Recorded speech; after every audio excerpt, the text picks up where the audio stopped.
glad to be here, and I hope that the audience enjoys the information that they're going to learn. I've been researching and studying in the field of alternative knowledge for about 40 years now, so it's been quite a while.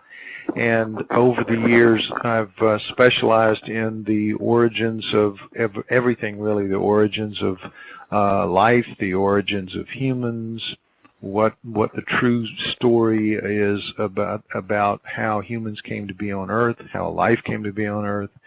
And I'm one of the people who speaks in favor of what's called the intervention theory, which stands opposed to both Darwinism and Darwinian evolution. We feel that's wrong, as well as creationism and intelligent design. We feel that's wrong. If either of those two were right in all the time that they've had, one or the other would have prevailed. The fact that they are constantly picking at each other, warring at each other, and really scoring good points against each other shows you that they're both wrong. Right. And there is a middle ground. The truth is going to lie between the middle of Darwinian evolution and intelligent design, creationism, whatever you want to call it.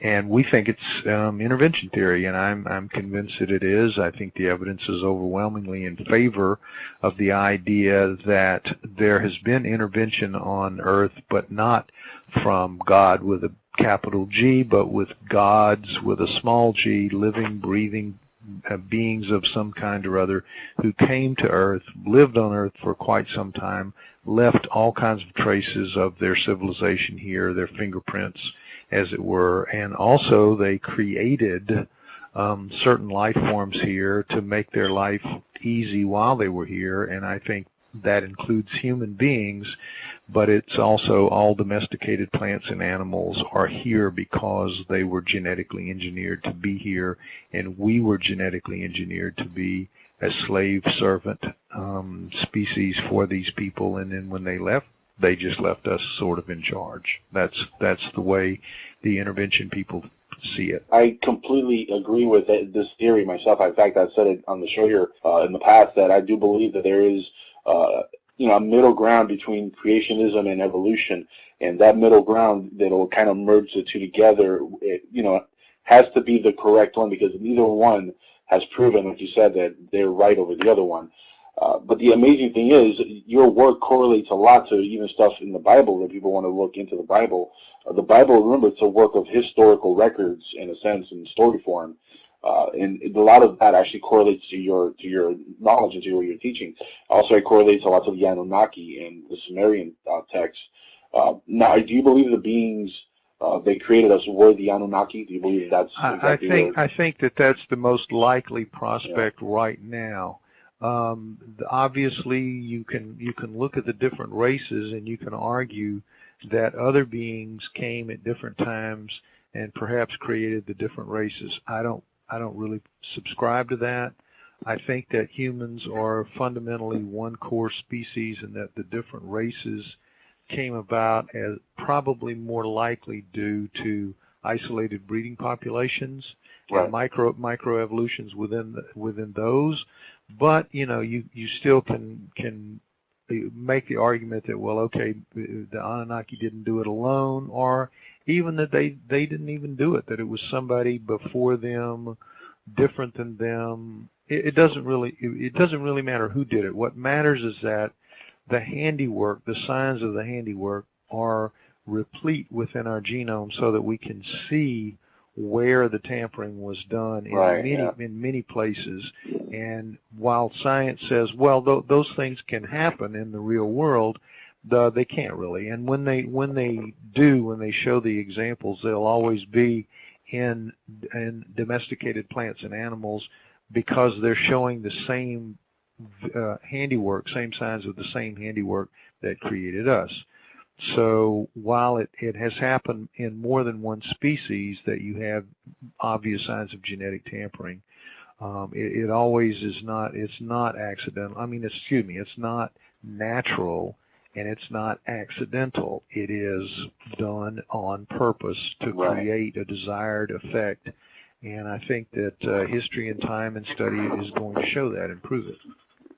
Yeah, it's kind of interesting when you also mentioned in one of your lectures that the human genome or the human DNA has over 4,000 defects or deformities in the actual DNA itself. That really blew me away because it makes perfect sense, and at least in my mind, it makes perfect sense that throughout mankind's history, as long as we've been here, to have this many deformities, it has to be just mistakes done when they were trying to create us. Exactly. Because there's no way this could have happened on time period that we've been on this planet. Right. Well, that's part of the genetic proof that we are a manufactured, created species. If you listen to mainstream scientists, they've always believed that we diverged from a common ancestor with chimps and with other higher primates, but with chimps specifically, we had a common ancestor somewhere between 5 million years and 8 million years ago. According to the fossil record, the way the mainstream scientists tell us, that has to be the case. But in reality, our genes, our genes say when you go with the studying of the mitochondrial DNA, our genes say that we are only about 200,000 years ago, instead of not 8 million, not 5 million, 200,000, which is like yesterday by comparison to what it ought to be. So something's really wrong there, and there was a lot of debate between the geneticists and the anthropologists and archaeologists for quite some time once the first of the genetic tests were in, but now there have been so many tests that they don't even argue about it anymore. What they've come up with is the idea of a genetic bottleneck at about 200,000 years ago, in which most human beings die out some kind of way, and instead of us being a species created at that point, we are a species that sort of begins our second existence at that point, after most of us are killed off or die off in some way. Now, there's no evidence for this, but it's the only way they can explain the sudden appearance of us as we are, and the incredible similarity that we all have genetically. We are all 99.99% the same. Whereas you can look at a standard troop of inbred chimps or a standard troop of inbred gorillas, and they will have vastly more genetic difference between any two members of that group than between any two human beings you can find on the face of the earth. So that shows you right there that we're not a natural species and that we didn't develop in a natural way. But then you have, as you said earlier, the 4,000 genetic defects, 4,000 plus, we got more than 4,000, in a species that's only about 200,000 years old as we are today, as we are now.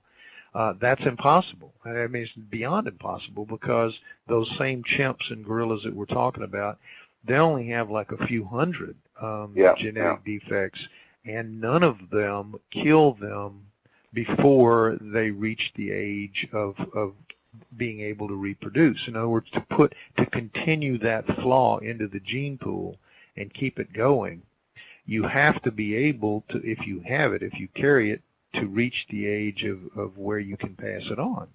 And we human beings have a couple of dozen of these defects that kill us dead before we reach the age of puberty. So how do those get in there? How are those in the gene pool, all over the gene pool, throughout the gene pool?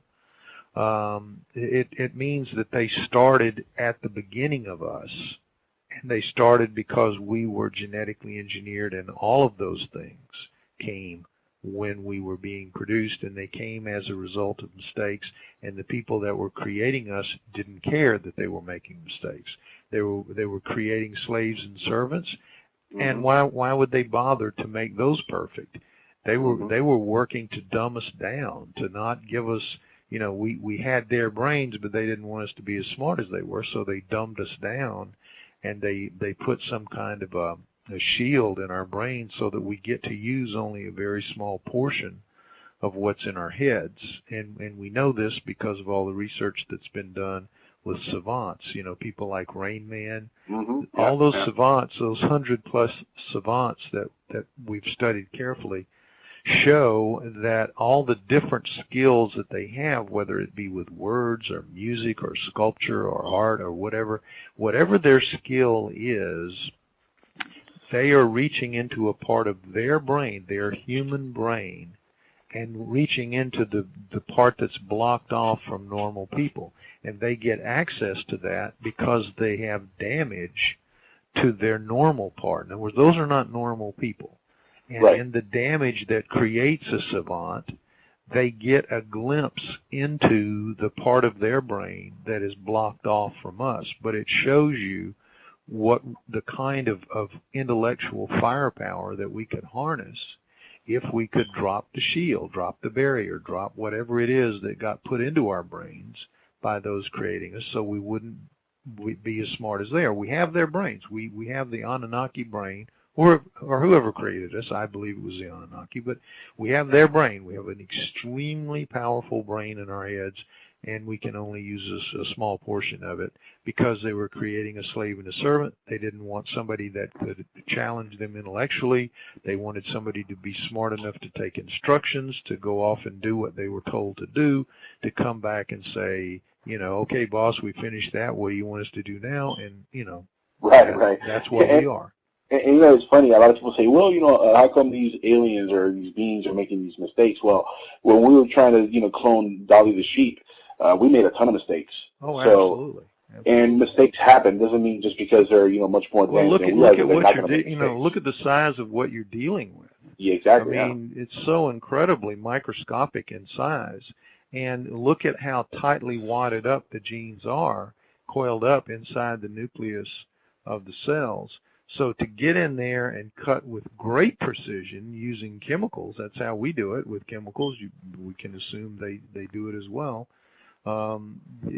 They're just going to be mistakes, and there are going to be little things that go wrong. But if they don't, if they produce a functioning copy, you don't care if 1 out of 100 dies. Do you care? If 1 out of 10 dies, do you care? No. You're making a slave and a servant. It doesn't mean anything to you. So as long as you've got functional copies coming out that are going to work for you, you don't care how many faulty copies are coming out because it's not your concern. So that's why, and it's clear, at least from the records that the Sumerians talk about in their texts, this was a crash program. They had to have them done yesterday. The people that they were building them for were revolting, and they had real problems. The Anunnaki had real problems, and we were the solution to a real internal battle that they were having, and it was absolutely get it done yesterday. And that's why we have so many flaws. They just didn't care about the kind of creature they were creating. They just wanted something that would work, and that's what they got. Yeah, and to put in a little bit in a comical reference here, if you guys want to kind of take a look at even movies that we have, like Star Wars, for example, they use the clone troopers in the new trilogy that came out. If you notice in the movie, they're disposable. They were created for a reason, and they're disposable in the movie. They will get killed. Doesn't mean anything to the creators. The creators didn't care, because they really were there just to serve a purpose, like we were created to serve a purpose. And of course, a lot of the teachings that I've read about the Anunnaki is that the reason they used us for slave labor was to mine for gold. Is this particularly the main reason you believe that they were creating us, was really just for mining for gold? Yes, I do believe that. I do believe just pretty much the story that Sitchin tells from his interpretation of the Anunnaki, of the Sumerian texts about the Anunnaki makes sense to me. Now, it may not be entirely true. There may not be a word of it that's true. But I can tell you for a fact the traces of the handiwork are in our genes. You can see that. You can see it in domesticated plants. You can see it in domesticated animals. So you've got a people leaving a written record saying, we know who did this and we know how it was done. Here's how it was done, and here's where it was done, and here's when it was done. And, that was written, those tablets were written, let's say 5,000 years ago, in that range.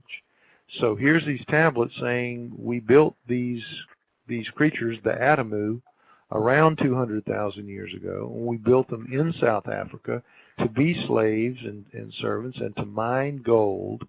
And lo and behold, in our own time in 1986, 87, we discover that sure enough, we are only about 200,000 years old. And sure enough, the oldest of us do come from Southern Africa. And sure enough, there are old ancient gold, are well mines down there, and the assumption is gold because that's where gold country is. So you've got everything that was being described 5,000 years ago in these clay tablets that have, of course, been fired into stone. You have all those things found out to be true here in modern times. Now, what are the odds? What a freaking coincidence is that you'd have all three of those things that they claimed 5,000 years ago pan out right now in our own modern times. You have to respect that. You have to take that really seriously. No, it's incredible. And in fact, I was getting a question here from the chat that I'm gonna shoot your way real quick. Sure. This is coming from Will, and he says he wants to know. He wonders if at the time could man even actually understand or use the brain in full that they were given, the ability to do so, or because of the simple fact that really it's kind of a clone of the human and alien brain. Do you think that even if they would allow us to use the entire percentage of our brain, would we actually have been able to get to that point that we could actually use the entire percentage of our brain? Or what would be the other reasons for them locking that percentage out, I guess, is this question. Okay, well, let me see if let me say this and see if you think this answers the question. Probably the original Adamu that they created, the original Adamu, the black-headed ones, as they called them, were probably not as smart as we are today, collectively, because not only did they create us to be slaves and servants, they created us to provide feminine companionship for the males who dominated the group that was here. Every army in the world knows you got to have the whorehouses nearby, or you're going to have problems with your men, over time. And so basically, that was another thing that they were doing. They were creating women for their purposes. Well, out of that came what were called demigods, which were hybrids between the Anunnaki and the Adamu. And over time, they produced a lot of those. And I would imagine that the demigods, being I would think substantially smarter, still not anywhere near the Anunnaki themselves. I think more like us. Now, this is just spitballing. I don't know this for a fact, but I'm just saying I think probably we, you and me and everybody listening to this, us collectively as a whole today, are smarter than the Anunnaki intended for us to be, right? Because of the hybridization program that produced the demigods. I think basically we're all the result of demigods rather than the original Adamu. That's how I see it. I think the Adamu were not sharp enough to carry on. I think they were just really basic worker types, and that because demigods started being produced at the level that we were, that threw a wrench in their plans, because really they could have created a worker like animal almost, and when they were ready to leave, just gotten rid of them. But because a lot of their children were here when it became time for them to leave, they might have said, well, I don't want to really kill them all. Let's turn the place over to them and see what they can do with it.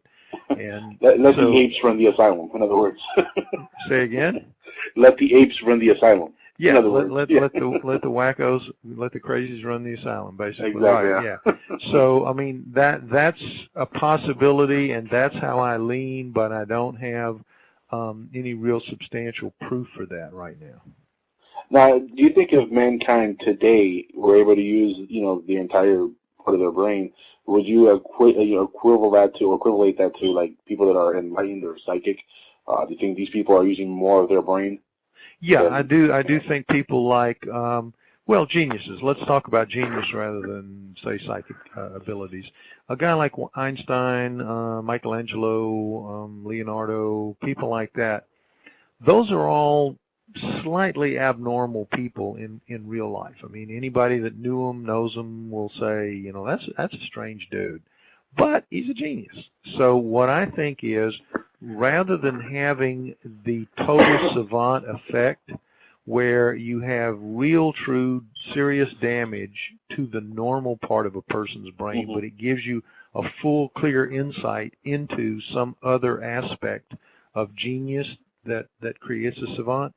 With a person that's a genius like Einstein or like Michelangelo or Leonardo or, you know, genius of that level, right, there's a bulge into the area, the forbidden area. It's not a slice through the curtain, but it's a bulge into that area. And that bulge is there because you're a little bit not right, but you're okay, you're right enough to function and be considered, you know, quasi-normal. That's what I think genius really is. It's a bulging rather than a tear in the curtain. And so instead of losing your full functionality as a normal person, you retain most of it, but not all of it. And the trade-off for that, for you being a strange, weird, goofy kind of person, is you get that extra gift of intelligence that comes from the bulge into the forbidden zone of your brain. That makes sense. And as we evolve, you're going to see more and more people like this. How did you come into possession of the Star Child skull? And tell us a little bit more about that. Well, the Star Child skull is a fascinating subject, as you said earlier in the introduction. It is a real, true bone skull. There's no question about it. That looks human-like. It has the human basic outline, but no single part of it, not a single part of it, is exactly human. It's totally different in every single individual aspect. You can't name a part of a normal human skull that has an exact corollary in the Star Child. It is totally and completely different. And it came to me in early 1999. It was found in 1930 by a woman in Mexico. And it was found in a cave, and she assumed it was a deformity, just a deformed human. I mean, what would you assume in 1930? That it was just, okay, there's no UFOs, there's no aliens, there's none of that, so it's just a deformity. And so she kept it as a kind of a souvenir of finding it in the cave. And there's a long, drawn-out story behind all that I'm saying here, and I would urge people to get copies of either the ebook or the book, and or go to the website starchildproject.com and familiarize yourself with it, because there are many facts to back up everything that I'm telling you here. So from the 1930 finding until the late 90s, it was in the possession of people who just assumed it was a defect. But then it came into the possession of a young woman a young couple in El Paso, Texas, named Ray and Melanie Young. And Melanie had been a neonatal nurse, and she knew right away that wasn't a deformity, because it was entirely too light, number one, and it was entirely too symmetrical, number two. Deformity is generally not very symmetrical. It's not very attractive looking. Though this is a very strange looking skull, it's really beautifully put together. So she felt, and then on top of that, she and Ray were members of the El Paso MUFON, which is the Mutual UFO Network, so they were very familiar with UFO lore and alien lore. And so they looked at each other and said, this skull looks like it would fit in the head of a gray perfectly, because it had all of the physical hallmarks that a gray alien would have. Yes. It has the expanded parietals. It had the crease in the top. It had the very narrow, strictured lower face, the heart-shaped face. The people who see gray say they have a heart-shaped face. Well, this thing had this skull produced a heart-shaped face, and so they thought that it could well be the skull of a gray alien, pure gray alien. So they called me in on it, and they asked me what I thought. And I said, well, I don't think it's that it's a gray. It could be, but I don't think it's likely that it is. I think it's much more likely that it's a deformity of some kind, because early 1999, I'm not going to sit there and think I'm holding the skull of an alien. I'm going to think I'm holding the skull of some kind of a deformity. I mean, it didn't make sense. But as I took it out for that year, I mean, I thought it would be that science would find out how dramatically different it was, and they would jump on it and take it away and start testing it within 6 months. And here I am in my 11th year talking to you about it. Yeah. So it shows you how science really runs in the other direction when they see it coming. They're just so terrified by what it means, and I don't blame them. It means a radical change in the way they have to look at the world, and they just don't want to do it unless somebody makes them. And so that's what I'm trying to do. I'm trying to hold their feet to the fire and make them do it. So anyway, what I found out in the first year was very clearly, this is not a human being. This is not a deformed human. This is something else. I didn't know what, but I knew it wasn't a standard human, because by the end of that year and the end of the testing and talking to the different specialists that would talk to me and tell me things about it, it was clear that this was not any kind of a deformity. It wasn't a deformity anybody could put a name to. There was no combination of deformities that would produce this thing. This was utterly and completely and totally different. I knew that by the end of '99, but I had to prove it. I mean, you can just, you can know something and you can prove a bunch of physical things about it. Mm-hmm. But one of the scientists that I talked to and who got a little annoyed with me for pushing him into, this thing's really weird. You've never seen anything like it. And he said, look, I don't care if you stack up 10,000 physiological differences. I can say to you that nature is capable of doing that, because in science, nature is capable of everything. I mean, we were talking earlier about the differences between Darwinism and creationism, and it's really just that simple. Creationists say that an all-powerful God with a capital G creates everything, and science says an all-powerful nature with a capital N creates everything, and it's just, that's their two stalwarts that they hide behind. And so with nature, the way science has it set up, nature can do absolutely anything. The only thing nature can't do is fiddle with DNA. So the guy said, I'm not going to buy into any of this until I see some DNA. Till the DNA tells the tale. The DNA will do it. And so it's been really pretty much a war to get proper DNA testing done since late '99, and we had a test then, and it didn't work. They weren't capable of the lab that did it was not capable of dealing I heard about that. With the ancient DNA, and then we had it done in 2003, and then we got a result that we knew. That result told us that it was the mother was human and the father wasn't, and that the two skulls, the two bodies found in the cave, in the mine tunnel, were not genetically related. So they weren't mother and child, as we had thought for a long time.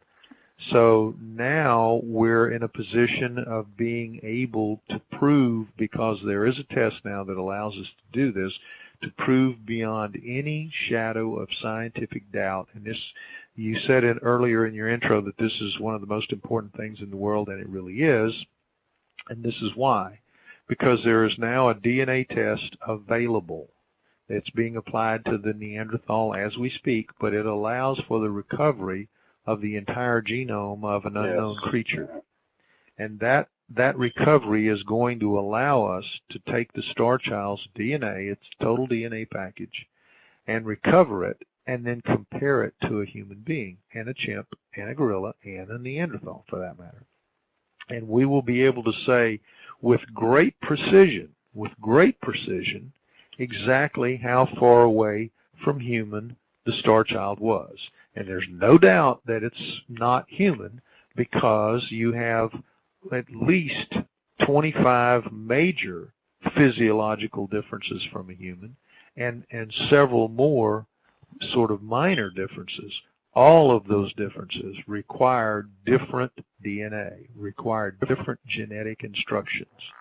So when you extrapolate just what's visible in the head down through the rest of the body, which wasn't there, but if you've got that much going on different in the skull, and then extrapolate that through the body, you don't have anything close to a human being. So you've got an alien. You were looking at an alien. Everybody really that studies this, anybody that gets the ebook and reads it, or gets the book and reads it, coming out of those things that this really is it. This really is the smoking gun of UFO and alien research. It's just sitting right here, ready to go, ready to prove itself. All we need is the money to pay for this test, but this test is very expensive, about $250,000. Wow. No, $250,000. It takes 3 to 4 months. But understand though, Jackal, what we're talking about. We're talking about roughly 3 billion with a B base pairs that have to be recovered. So that's 3 or 4 months of just machines running like crazy, 24/7, just sequencing, getting those base pairs lined up. But once it's all done, it's done, and we have made history as big as history can be made. I mean, no question about it. Now, let me ask you a question, Mr. Pye.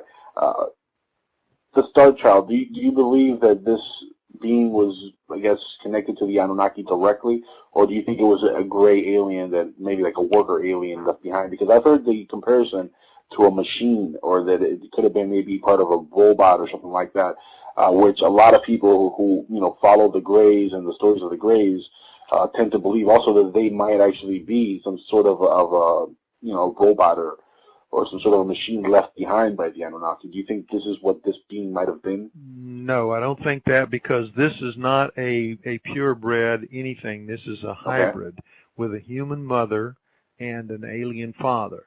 Now, when I say that, I don't want people to mistakenly think that it's a product of a sexual union, so that it's going to have a lot of traits of its mother and a lot of traits of its father mixed in.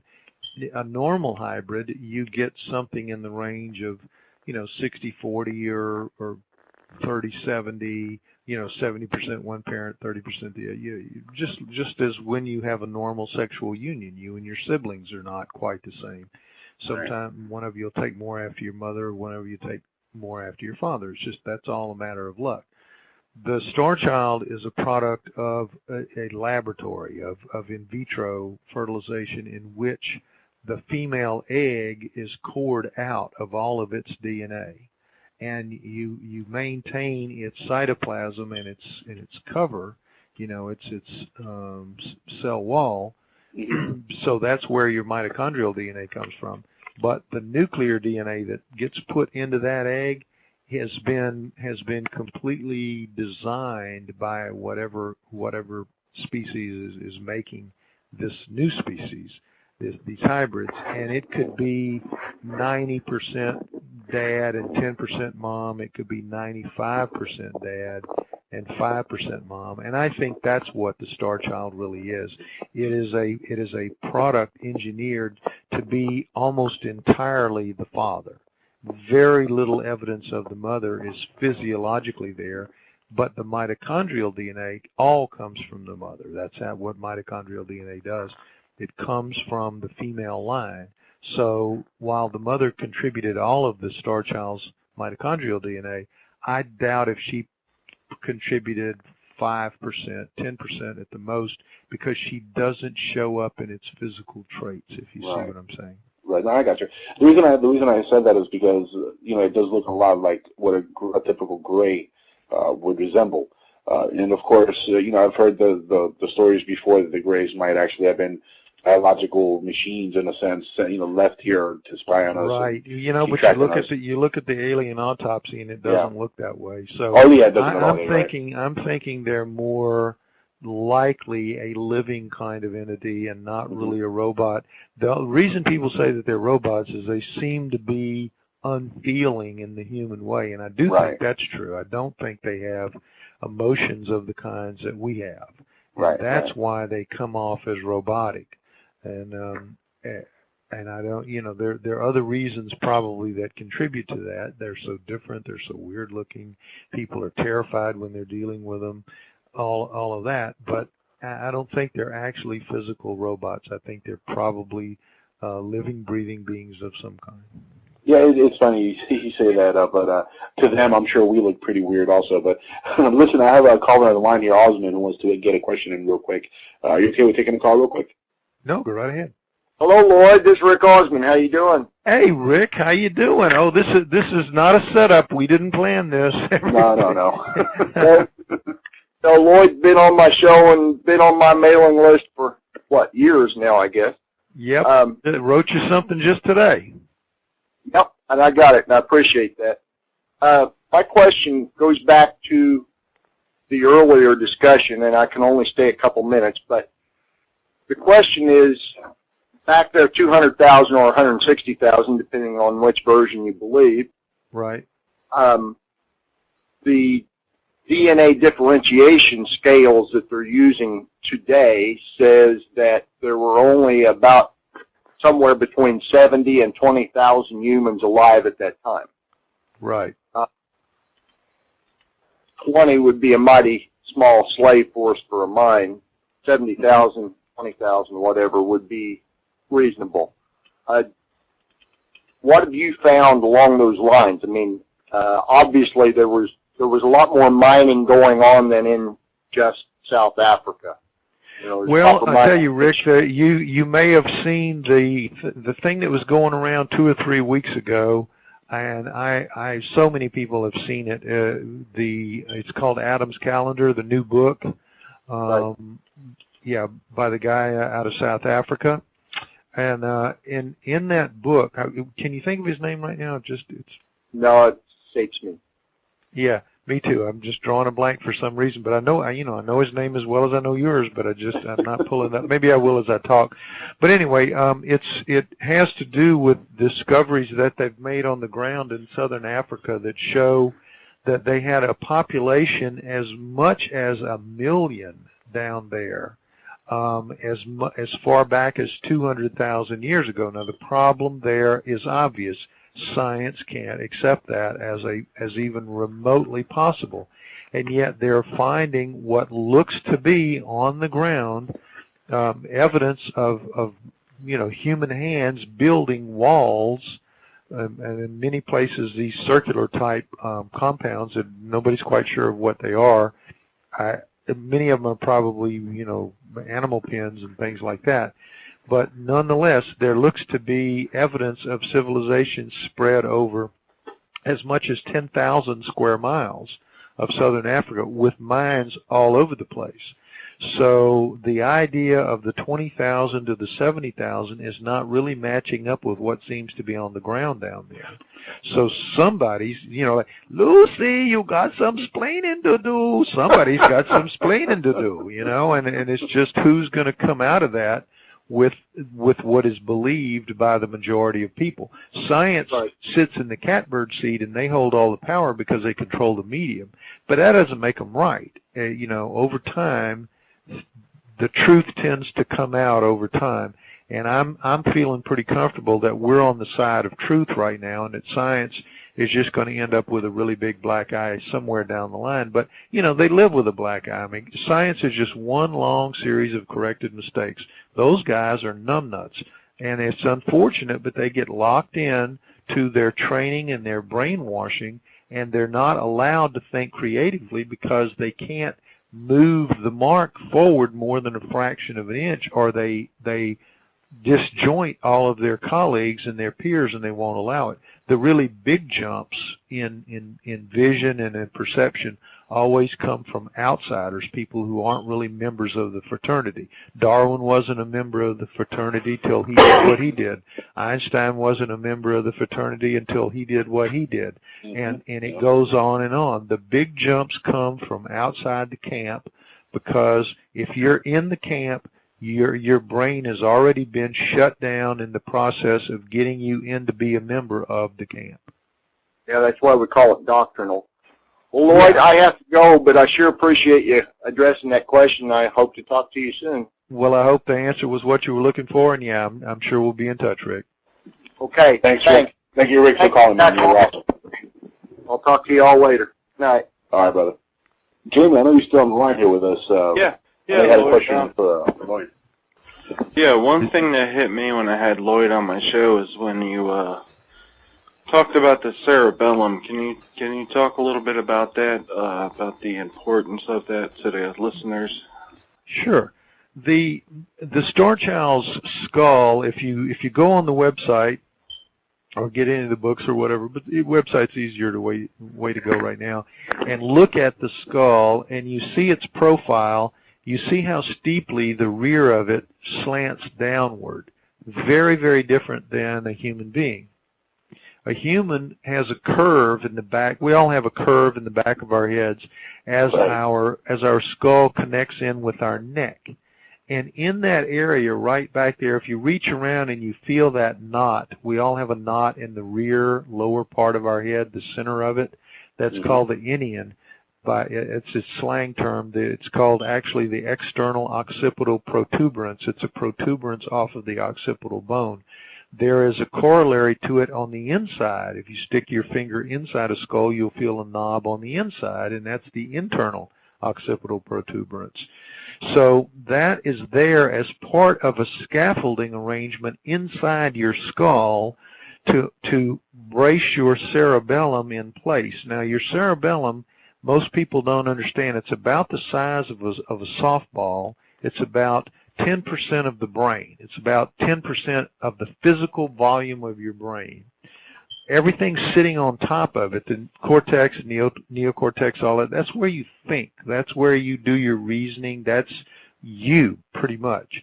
But your cerebellum is where all your motors are, all the things that run you, the things that make you, your breathing, your blood moving through your body, your cells all changing themselves out and healing themselves, and everything that goes on that you're not aware of. That's you. And you have about, it's only 10% of the size of your brain, it has about 80% of the neurons in there. 80%. Like you have about 1 million neurons to run your eyes. 1 million. You have like 200 million neurons in the cerebellum. It's hugely, hugely important, right? So you can't have anything go wrong with it. So you've got all that 3 pounds of weight sitting up on top of it, pressing down on it in the rear. So in a human being, it's nestled in that curve back there, and the thickest bone in the skull protects it, and then on top of that, you have your neck layered over that. It's very well protected because it has to be. But it sits right down at your neck hole, at the hole in your skull where your spine has to come in. So there's a hole there. So that your cerebellum is not squeezed out of the hole from the pressure of the weight of the rest of the brain up there, it has these little flanges of bone that are like to hold it into place, and it's sitting in that curve. So it's resting. It's a good design to take care of the cerebellum, because when a person has hydrocephaly, they have water on the brain and they have that internal pressure. That's what kills them. The push comes, when the push comes, your cerebellum will squeeze out. It'll also expand your head, of course, as well, but eventually what gets you is your cerebellum screws up. So the Star Child's design is completely different from that. Its brain is set up, as you see from that slant, there's no curve there to protect it, to hold it in place. And the way the thing is squashed forward, it sits right on top of the hole, right on top of the hole. And you've got all this extra weight of brain. The Star Child has a much bigger brain than a normal human does. In the parietals, that's the upper rear part that's expanded. So you have all this extra weight pressing straight down on a cerebellum that doesn't have those bracing flanges inside. So when a brain specialist first saw it and started fooling around with it, and he just looked at me when he was through and he said, "Look, This thing probably doesn't have a brain the way we have a brain, because whatever it's got in there, the material has to be so much harder and firmer than our brain, because it would just come oozing right out the hole the way this is designed. So it either has a completely different material of the brain that we have, or it doesn't have a cerebellum the way we have a cerebellum. This brain in here is completely different from a human brain. And to me, that's still very impressive, and I'm not surprised that Jamie would be impressed by it, because it is one of the major, and like I said, there are 25, but it's one of those 25 really major differences about the Star Child and a normal human. No, yeah, it's incredible. That alone tells you, right, that you're not dealing with a retarded kid or something like that. He's definitely dealing with something that's completely out of this world as we know it. Right. If we had only that, we would be looking at something very special. But we've got so many other things. You know, the bone itself. I mean, let's just for a minute briefly talk about the bone. The Star Child's bone is half as thick as normal human bone. It weighs half as much. It's 2 or 3 times as hard. Because why? Its bone chemistry is completely different. It's more like tooth enamel than human bone. It's more like the hardest bone in the human body, but all over, you know. And then it's got fibers woven through its matrix to increase its strength. Those fibers are not found in any other animal on Earth. There are so many things about the Star Child that just in and of themselves scream out that this is not a human being. You know, that part alone is fascinating. The fact that it has fibers interwoven in the bone itself, and it's harder than human skull, and it's actually thinner, lighter, but yet it's stronger. Absolutely. And this even makes sense, you know, with our own DNA. If you want to believe in evolution, you know, why are we weaker than apes, for example? They're much stronger than we are. Right. It almost does look like we were not only dumbed down, but we were made weaker on purpose. Well, we have Anunnaki bodies. I mean, that's basically it. But they took what they call the creature of Earth. Now, we can get into hominoids for the last few minutes of the show here real quick. Hominoids are Bigfoot, Sasquatch, the abominable snowman, and Yeti, and 2 other kinds that exist out there around the world that most people don't even know about. But those are the natural, upright walking, indigenous creatures of planet Earth. They exist now. They existed then. They exist going back through the Miocene apes back to 25 million years ago. All right, the evidence of that is clear. A new book called the Upright Ape gives fantastic evidence for that. But the long and the short is that with the human, there is that evidence of the hominoids being real. So we're clearly add-ons to the planet here. And geez, one of the rare times I forgot my train of thought here. I can't remember the point I was starting off with. But anyway, the hominoids are there, and they're another part of it. And they are that's it. And that's what they used, the creatures of Earth. That's it. So the Anunnaki said, we shall use the creature of Earth and mix our own essence with that to create this new thing. Well, the new thing is much more like them than it is the creature of Earth.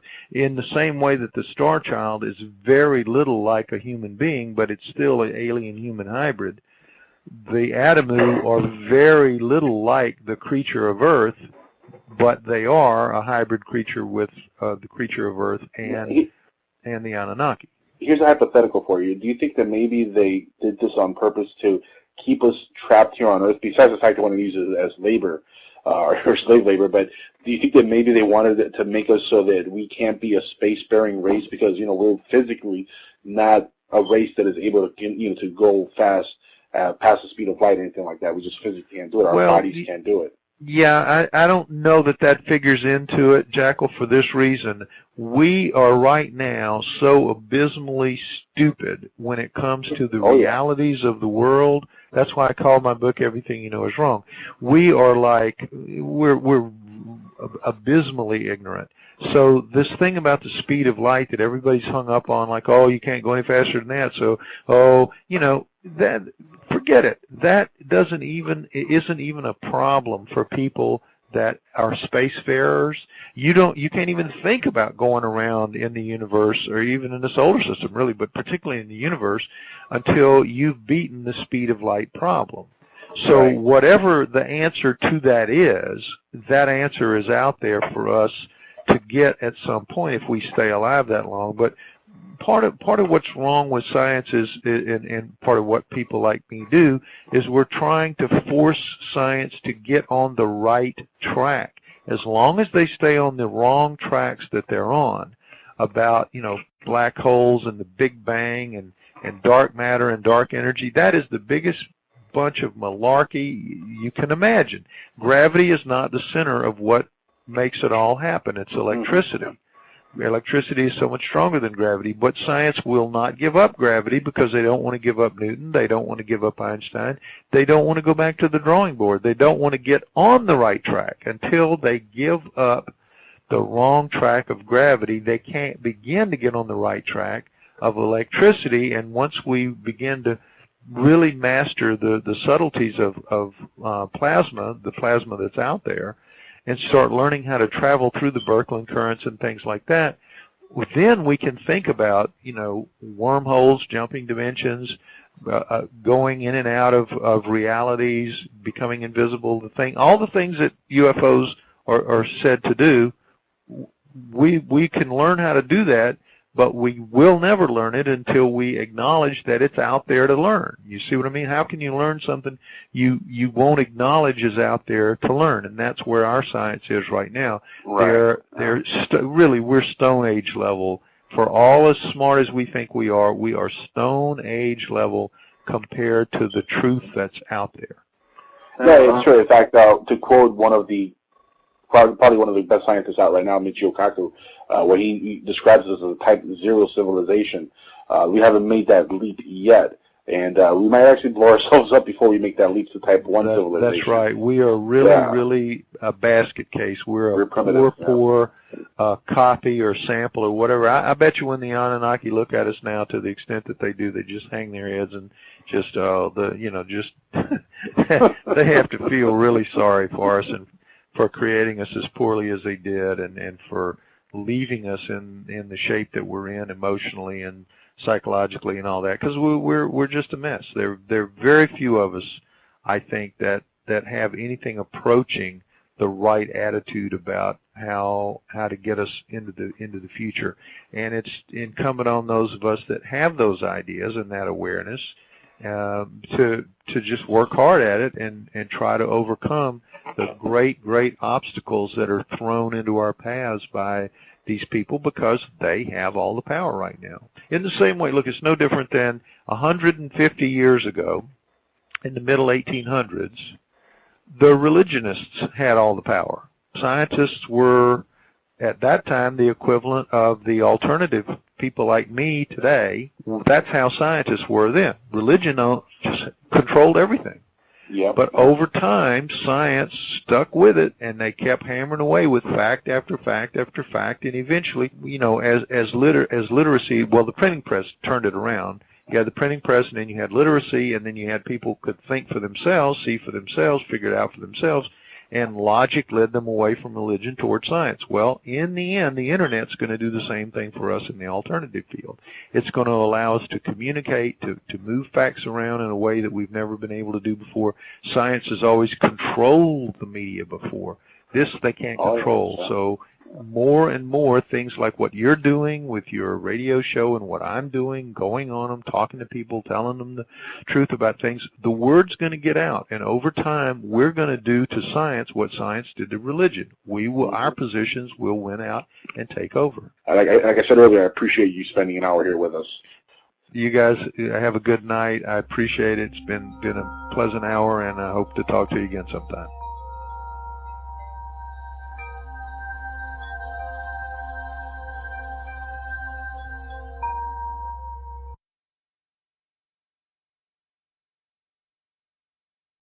Appearance of us as we are, and the incredible similarity that we all have genetically.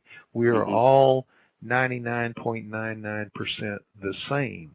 Whereas you can look at a standard troop of inbred chimps or a standard troop of inbred gorillas, and they will have vastly more genetic difference between any two members of that group than between any two human beings you can find on the face of the earth. So that shows you right there that we're not a natural species and that we didn't develop in a natural way. But then you have, as you said earlier, the 4,000 genetic defects, 4,000 plus, we got more than 4,000, right. in a species that's only about 200,000 years old as we are today, as we are now.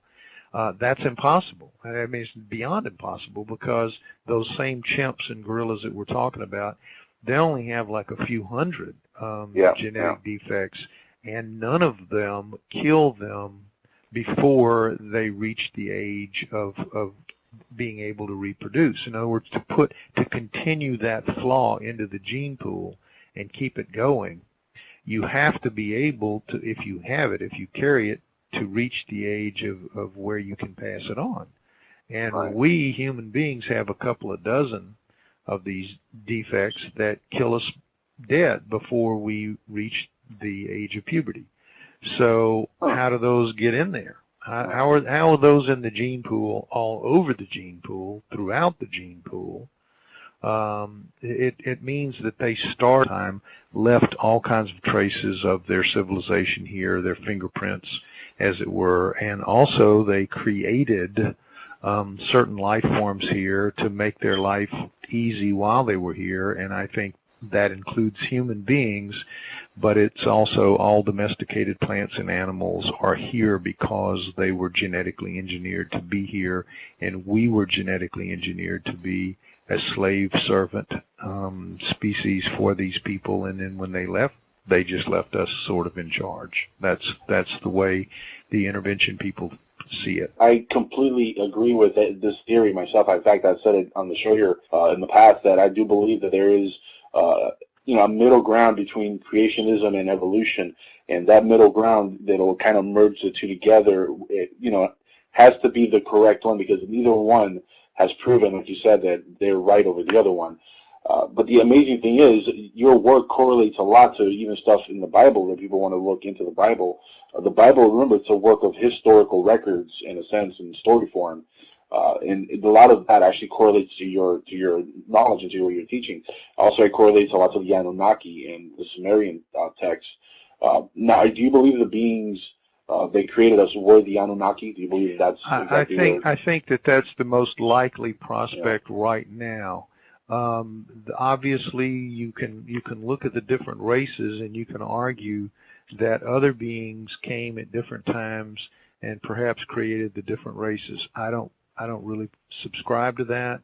I think that humans are fundamentally one core species, and that the different races came about as probably more likely due to. There's no way this could have happened on time period that we've been on this planet.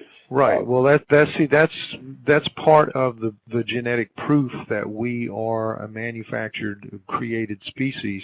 If you listen to mainstream scientists, they've always believed that we diverged from a common ancestor with chimps and with other higher primates, but with chimps specifically, we had a common ancestor somewhere between 5 million years and 8 million years ago. According to the fossil record, the way the mainstream scientists tell us, that has to be the case. But in reality, our genes, our genes say, when you go with the studying of the mitochondrial DNA, our genes say that we are only about 200,000 years ago, instead of not 8 million, not 5 million, 200,000, which is like yesterday by comparison to what it ought to be. So something's really wrong there, and there was a lot of debate between the geneticists and the anthropologists and archaeologists for quite some time once the first of the genetic tests were in, but now there have been so many tests that they don't even argue about it anymore. what they've come up with is the idea of a genetic bottleneck at about 200,000 years ago, in which most human beings die out some kind of way, and instead of us being a species created at that point, we are a species that sort of begins our second existence at that point, after most of us are killed off or die off in some way. Now, there's no evidence for this, but it's the only way they can explain the sudden.